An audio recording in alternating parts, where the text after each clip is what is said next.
Aujourd'hui, prenons le temps d'étudier la parole de Dieu avec le sermon intitulé « L'intelligence qui nous a été donnée ». Voyons la parole de Dieu dans Psaume chapitre 14.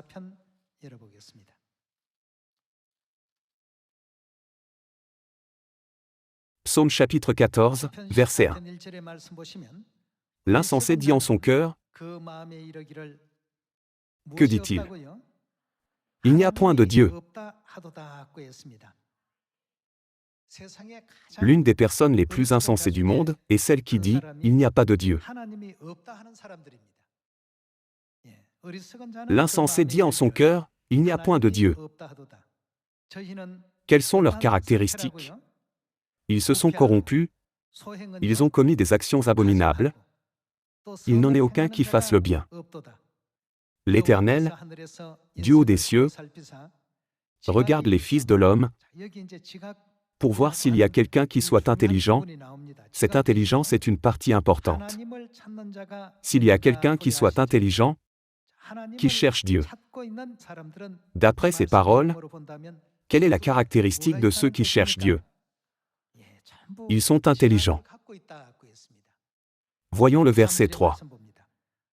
Tous sont égarés, tous sont pervertis, il n'en est aucun qui fasse le bien, pas même un seul. Tous ceux qui commettent l'iniquité ont-ils perdu le sens? Ils dévorent mon peuple, ils le prennent pour nourriture, ils n'invoquent point l'Éternel. C'est alors qu'ils trembleront d'épouvante, quand Dieu paraîtra au milieu de la race des justes. Psaume chapitre 14 affirme que ceux qui ne sont pas intelligents ne cherchent pas Dieu. Alors, l'intelligence n'est-elle pas une caractéristique importante que le peuple de Dieu doit garder? Ceux qui ne sont pas intelligents tomberont dans la pensée absurde et erronée qu'il n'y a pas de Dieu. Ainsi, ils se corrompront, ils commettront des actions abominables, et il n'en sera aucun qui fasse le bien. En revanche, ceux qui sont intelligents ne finiront jamais ainsi. Voyons les mêmes paroles dans Psaume chapitre 53, verset 2. Chapitre 53, verset 2. L'insensé dit en son cœur, il n'y a point de Dieu. Ils se sont corrompus, ils ont commis des iniquités abominables, il n'en est aucun qui fasse le bien. Dieu, du haut des cieux, regarde les fils de l'homme, pour voir s'il y a quelqu'un qui soit intelligent, qui cherche Dieu.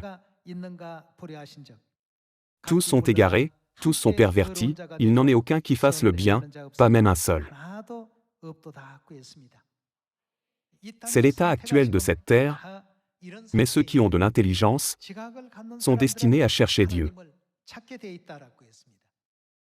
Ceux qui ont de l'intelligence cherchent Dieu Jéhovah au temps du Père, Jésus-Christ au temps du Fils, et l'Esprit et l'Épouse au temps du Saint-Esprit. La Bible nous dit qu'ils sont le vrai peuple de Dieu. Alors, pour ceux qui n'ont pas une telle intelligence, il est écrit que Dieu ne leur accordera absolument pas sa grâce. Voyons Ésaïe chapitre 27, verset 11.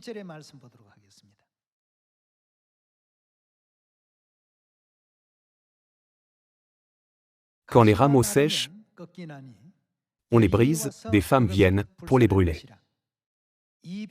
C'était un peuple sans. Qu'est-ce qui lui manque? Intelligence. Aussi celui qui l'a fait n'a-t-il point eu pitié de lui? Celui qui l'a formé ne lui a-t-il point fait grâce? Dieu ne fait aucune grâce à ceux qui n'ont pas d'intelligence. Dieu nous a donné ce message puissant. Allons à Jérémie chapitre 5.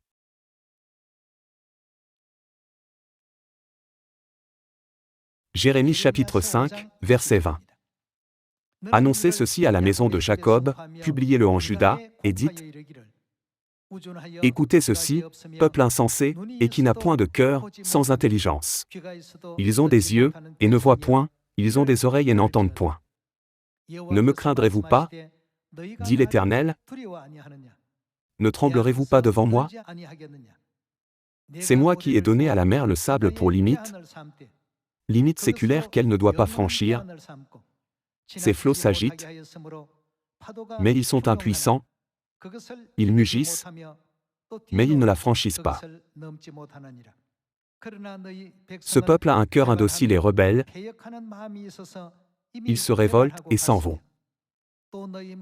Ils ne disent pas dans leur cœur, « Craignons l'Éternel, notre Dieu, qui donne la pluie en son temps, la pluie de la première et de l'arrière-saison, et qui nous réserve les semaines destinées à la moisson. » C'est à cause de vos iniquités que ces dispensations n'ont pas lieu, ce sont vos péchés qui vous privent de ces biens.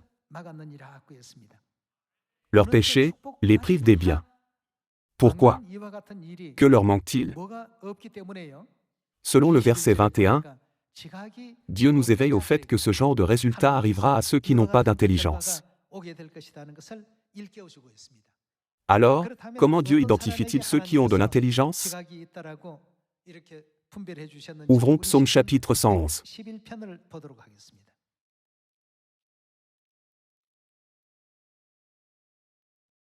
Voyons Psaume chapitre 111, verset 9. Il a envoyé la délivrance à son peuple, il a établi pour toujours son alliance, son nom est saint et redoutable. La crainte de l'Éternel est le commencement de la sagesse. Tous ceux qui l'observent ont, qu'est-ce qu'ils ont? Une raison saine. Nous pouvons donc conclure que toutes les églises qui n'observent pas les commandements de Dieu, mais qui suivent plutôt les commandements d'hommes, manquent de l'intelligence même que Dieu ne cesse de mettre en avant. Que possèdent ceux qui observent les commandements de Dieu? Dieu nous éclaire par ses enseignements dans la Bible sur le fait que ces gens possèdent l'intelligence. Voyons de nouveau le verset 10. La crainte de l'Éternel est le commencement de la sagesse, tous ceux qui l'observent ont une raison saine. Sa gloire subsiste à jamais. En cette époque, les gens qui n'ont pas d'intelligence disent des lèvres, « Je crois en Dieu », mais ils méprisent tous les enseignements de la Bible. Bien que nous leur prêchions Mère Céleste la Jérusalem, et les commandements de Dieu concernant la Pâque et le jour du sabbat. Si les commandements de Dieu sont méprisés, qui méprise-t-il vraiment? Il méprise Dieu qui a proclamé les commandements. Supposons qu'un roi ait établi une loi et l'ait proclamée à tous les citoyens pour leur assurer une vie paisible. Cependant, parmi les citoyens, si certains se moquent de la loi et la violent, que signifie leur action à l'égard du roi qui l'a établi et promulgué? Dans Daniel chapitre 9, il s'agit d'un acte de rébellion. C'est pourquoi il est écrit ici, « La crainte de l'Éternel est le commencement de la sagesse ». Qui sont ceux qui craignent Dieu? Ce sont ceux qui observent les commandements de Dieu. Qu'ont tous ceux qui observent ces commandements? Ils ont une saine intelligence. Aujourd'hui, découvrons qui sont ces gens dotés d'une saine intelligence. Voyons Apocalypse chapitre 12, verset 17.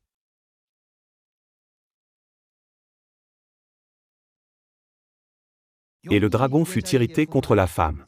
Lorsque nous lisons le verset 7, le dragon mentionné ici est décrit comme le serpent ancien, qui est le diable et Satan. Et le dragon fut irrité contre la femme, et il s'en alla faire la guerre au reste de sa postérité. À ceux qui gardent, que gardent-ils?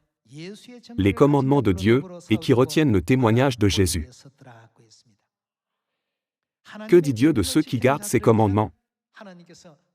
À chaque temps, Dieu dit qu'ils ont l'intelligence donnée par Dieu. Nous devons avoir cette intelligence. Si nous considérons cette intelligence comme la compréhension, ce sera plus facile à comprendre. Dieu a promis de leur accorder une bonne compréhension, c'est-à-dire une saine intelligence. En fin de compte, elle est donnée à ceux qui reconnaissent l'existence de Dieu et qui maintiennent une foi ferme en lui. Qu'est-ce que le reste de la postérité de la femme dans l'Apocalypse chapitre 12 garde fidèlement? Ils sont décrits comme ceux qui gardent les commandements de Dieu. Ce sont les seuls êtres sur cette terre appartenant aux côtés du bien qui s'engageront dans la grande bataille contre Satan. Nous pouvons les considérer comme ceux qui demeurent dans la justice. Le reste de la postérité de la femme, qui garde les commandements de Dieu, est le seul à avoir de l'intelligence. Comme il est écrit dans Psaume chapitre 111, ceux qui observent les commandements de Dieu sont ceux qui ont une saine intelligence. C'est pourquoi Père est venu sur cette terre pour nous donner l'intelligence lors de sa première venue et de sa seconde venue. Confirmons cela dans 1 Jean chapitre 5.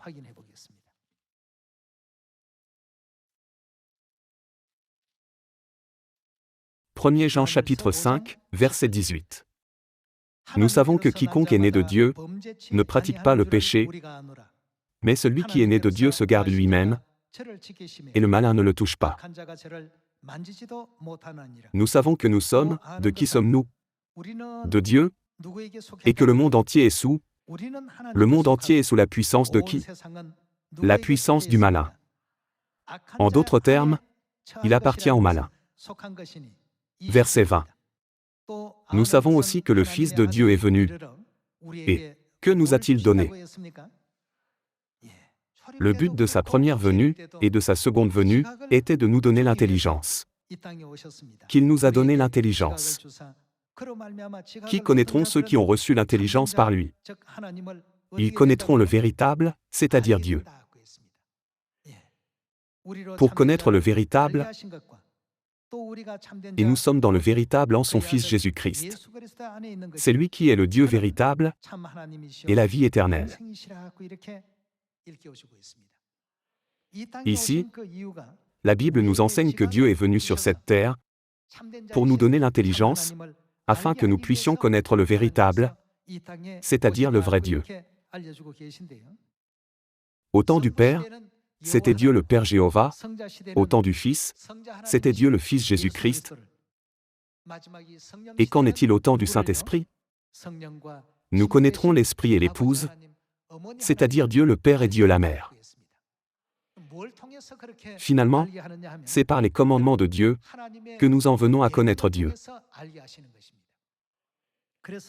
Pour cette raison, quelle était la première chose que Dieu a rétablie quand il est venu sur cette terre au temps du Saint-Esprit?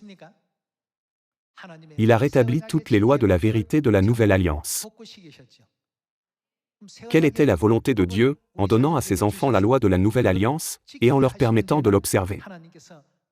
C'était pour donner à ses enfants l'intelligence. Qui connaîtrons-nous alors? Nous connaîtrons Dieu. Frères et sœurs, si nous n'avions pas connu le jour du sabbat, la Pâque ou les fêtes, aurions-nous pu comprendre les paroles écrites dans Ésaïe chapitre 25? En ce jour l'on dira, « Voici, c'est notre Dieu », même si nous avons lu le verset 100 ou 1000 fois. Absolument pas. Il engloutit la mort pour toujours avec le vin vieux. Même si cela est écrit des milliers de fois dans la prophétie, aurions-nous pu le comprendre? Nous l'aurions seulement compris comme « Dieu prépare un festin ordinaire avec du vin ». Si nous n'avions pas compris quel vin, dans la Bible, Dieu utilise pour engloutir la mort pour toujours, bien que le mappé, le signe de l'inspecteur royal secret, soit révélé, en d'autres termes, la Pâque de la Nouvelle Alliance soit révélée, nous ne l'aurions pas reconnu, mais nous aurions pensé, à quoi cela sert-il? Pourquoi est-ce nécessaire? Ceux qui observent la loi de Dieu sont ceux qui ont une saine intelligence. Ainsi, qu'est-ce que Dieu a dit qu'il ferait de tous les statuts, ordonnances et lois perdues?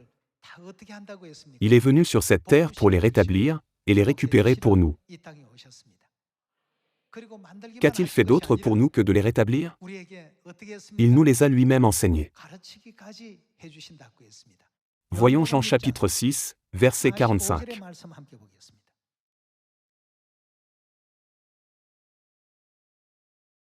Dans le chapitre 6, verset 45, Jésus a dit, « Il est écrit dans les prophètes, ils seront tous enseignés d'eux. De qui seront-ils enseignés? De Dieu. Ainsi quiconque a entendu le Père et a reçu son enseignement, vient à moi. » Qu'est-ce que Dieu a enseigné à l'humanité quand il est venu? Examinons les prophéties relatives au temps du Saint-Esprit, où nous vivons pour voir ce qu'il a enseigné. Michée chapitre 4.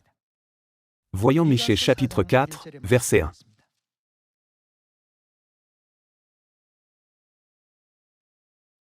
Il arrivera, dans la suite des temps, en d'autres termes, dans les derniers jours, que la montagne de la maison de l'Éternel sera fondée sur le sommet des montagnes, qu'elle s'élèvera par-dessus les collines, et que les peuples y afflueront. Des nations s'y rendront en foule, et diront, « Venez, et montons à la montagne de l'Éternel, à la maison du Dieu de Jacob, afin qu'il nous enseigne ses voies. » Dans Jean chapitre 6, verset 45, il est écrit dans les prophètes, ils seront tous enseignés de Dieu. Cette œuvre a déjà été prophétisée. Parmi les nombreux écrits des prophètes, quand nous regardons les prophéties de Michée chapitre 4, il est écrit, il nous enseignera ses voies. Et que nous marchions dans ses sentiers. Dieu nous enseignera ses voies auxquelles nous devons obéir, et que nous devons mettre en pratique. De plus, qu'est-ce qui sortira de Sion? Car de Sion sortira la loi, et de Jérusalem la parole de l'Éternel. La loi de Moïse est sortie du mont Sinaï. Alors, de quelle loi s'agit-il si elle sort de Sion? C'est la loi du Christ, la loi de la nouvelle alliance, qui est censée sortir de Sion dans les derniers jours, et quand il nous enseigne ses voies, nous devons apprendre ses voies et marcher dans ses sentiers. Dieu a dit qu'il nous ferait connaître une loi que nous devons observer. Alors, quels sont les gens qui n'ont pas d'intelligence? Ce sont ceux qui ne sont pas dans la loi de Dieu. Au temps de l'Ancien Testament, au temps du Père, c'étaient ceux qui n'étaient pas dans la loi de l'Ancienne Alliance. Après la venue du Christ sur cette terre, il est exact de dire que ceux qui ne sont pas dans la loi de la Nouvelle Alliance sont ceux qui n'ont pas d'intelligence. Par conséquent, ceux qui portent des vêtements de brebis, mais qui n'observent pas les commandements de Dieu, ne sont pas différents de ceux qui disent « Dieu n'existe pas ». Jésus a également dit dans Matthieu chapitre 15, « Ce peuple m'honore des lèvres, mais son cœur est éloigné de moi. » Il a clairement indiqué que leur culte était vain. Si Dieu n'était pas venu sur cette terre pour rétablir la vérité de la nouvelle alliance, qui avait été brisée et abolie, aurions-nous pu connaître Dieu correctement? Nous aurions servi le mauvais Dieu, en croyant à tort que nous adorions le vrai Dieu. Les Israélites ont pris un serpent d'airain et l'ont placé sur une perche. Pendant plus de 800 ans, ils ont cru, le serpent d'airain a un pouvoir miraculeux. C'est un objet très sacré, qui peut guérir toute personne mordue par un serpent brûlant. Avec cet état d'esprit, ils se sont livrés à l'adoration d'idoles pendant si longtemps. Alors, comment devons-nous faire grandir notre foi? Nous devons toujours grandir dans notre foi sur la base de la loi que Dieu nous a enseignée, et nous rapprocher toujours de Dieu par la loi de la Nouvelle Alliance. Pouvons-nous connaître Dieu sans la loi de la Nouvelle Alliance? Voyons Galates chapitre 3, verset 23.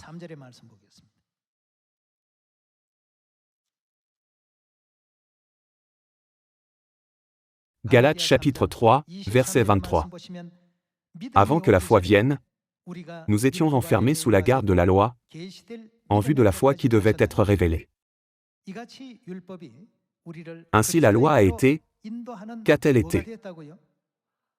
Dans la version anglaise, il est écrit que la loi a été notre tuteur. Ainsi la loi a été comme un précepteur pour nous conduire à Christ, afin que nous soyons justifiés par la foi. Le rôle de la loi de l'Ancienne Alliance n'a duré que jusque-là. Il est écrit que la loi a pris fin quand le Christ est venu sur cette terre. La conclusion de l'Ancienne Alliance était le Christ. Comme nous le voyons dans Jean chapitre 5, de qui la Bible rend-elle témoignage? Jésus a dit, « Ce sont les Écritures qui rendent témoignage de moi. » Ainsi, la règle du jour du sabbat et la règle de la Pâque, le 14e jour du premier mois, selon le calendrier sacré, contenaient toute une volonté prophétique. Quel sang sacrificiel devait être révélé par ces règles? Ces règles n'ont-elles pas été accomplies par Jésus-Christ? C'est pourquoi il est écrit dans Galates, « La loi a été comme un précepteur pour nous conduire à Christ. » Si la loi de l'Ancienne Alliance a conduit toute l'humanité à Jésus-Christ, à qui la loi de la Nouvelle Alliance conduit-elle l'humanité?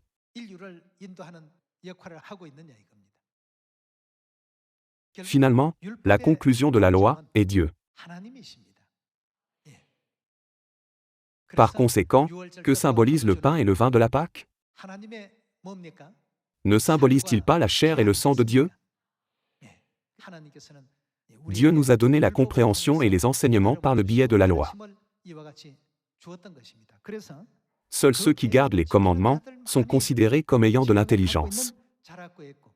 Quand Dieu est venu sur cette terre, il nous a donné l'intelligence et nous a même accordé des yeux spirituels pour reconnaître correctement le véritable Dieu. Par conséquent, selon Apocalypse chapitre 22, à qui la loi de la Nouvelle Alliance nous conduit-elle au temps du Saint-Esprit? Voyons chapitre 22, verset 17.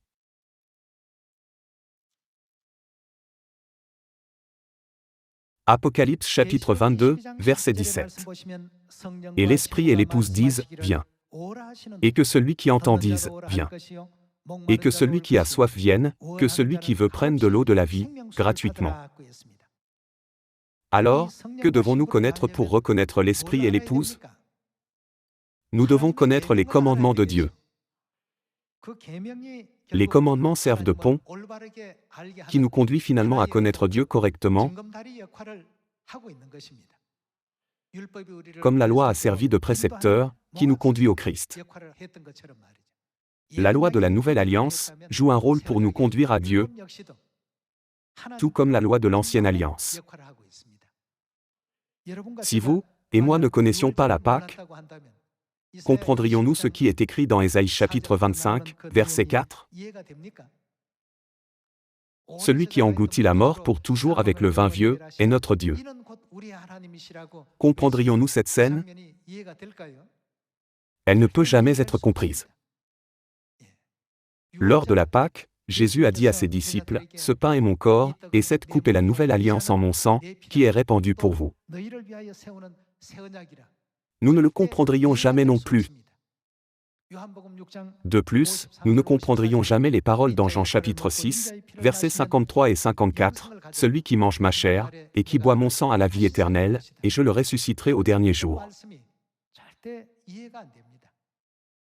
Dans le jardin d'Éden, l'arbre de vie donne la vie éternelle, mais dans l'Évangile selon Jean, Jésus nous a enseigné que celui qui mange sa chair, et qui boit son sang, c'est-à-dire celui qui célèbre la Pâque, a la vie éternelle. Comment pouvons-nous comprendre cette relation comme l'ombre et la réalité? Puisque nous avons appris ce qu'est la Pâque, tout cela n'a-t-il pas un sens? Ne pouvons-nous pas aussi comprendre que le lieu où nous sommes est Sion, où les fêtes sont célébrées? Cependant, les gens ne célèbrent pas les fêtes, ni les commandements de Dieu. Par conséquent, comment peuvent-ils avoir une saine intelligence? Ils ne pourront jamais avoir les yeux spirituels pour reconnaître Dieu. Quel sera donc leur résultat? Voyons Ésaïe chapitre 29, verset 11.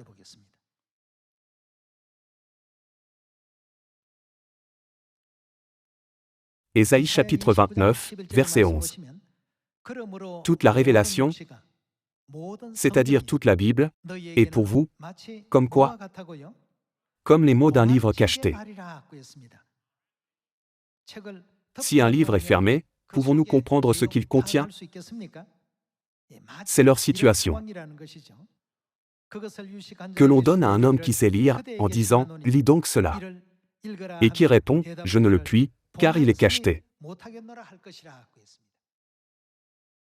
Peu importe à quel point une personne est intelligente, elle ne pourra pas comprendre le sens. Verset 12. Ou comme un livre que l'on donne à un homme qui ne sait pas lire, en disant « Lis donc cela », et qui répond « Je ne sais pas lire ». Que quelqu'un sache lire ou non, il ne peut pas comprendre les paroles de vérité cachées dans la Bible. N'est-ce pas vrai? Verset 13. Le Seigneur dit, « Quand ce peuple s'approche de moi, il m'honore de la bouche et des lèvres. Mais son cœur est... Comment est son cœur? Éloigné de moi, et la crainte qu'il a de moi n'est qu'un précepte de tradition humaine. »